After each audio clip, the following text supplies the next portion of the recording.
ఇది మా pen rhodium machine setup with plating కన్సుమర్స్.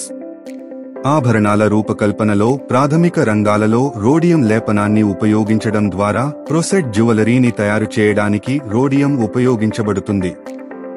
సెటప్లో ఉపయోగించే మెయిన్ టూల్స్ అండ్ ఎక్విప్మెంట్స్ ని మీకు చూపిస్తాను. ఇది రోడియం పెన్ బ్లేడ్ యొక్క రెక్టిఫైయర్.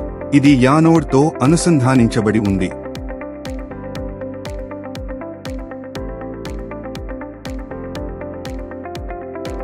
అప్పుడు మీరు చదివే పెన్ యొక్క కొన మరియు ఒక ఫైబర్ టిప్ ను కలిగి ఉంటారు. ఈ టిప్లన్నీ పెన్నుతో పూయడానికి ముందు రోడియం సొల్యూషన్లో ముంచబడతాయి.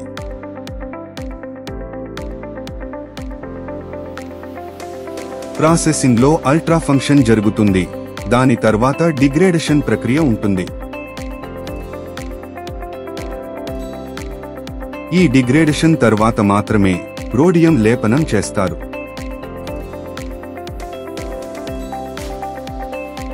రోడియం లేపనం అనేది రోడియంను ప్లేటింగ్ పెన్లో ఉంచడానికి వోల్టేజ్ నియంత్రణ ద్వారా క్షీణించిన డిప్పింగ్ ద్రావణంలో టిప్లను ముంచడం ద్వారా జరుగుతుంది. ఇప్పుడు మీరు రోడియం పూతతో కూడిన భాగాన్ని కలిగి ఉన్నారు. ఇది అప్లికేషన్ కోసం ఖరారు చేయబడలేదు. సెటప్ యొక్క ప్రాన్స్ డైమండ్ ముక్కలను కలిగి ఉంటాయి. రోడియం ముక్కలను డైమండ్ ప్రాంతంలో అప్లై చేసిన తర్వాత మెరుపు పెరుగుతుంది. అప్పుడే పూత పూసిన పెన్ను తుది వినియోగానికి సిద్ధంగా ఉంటుంది.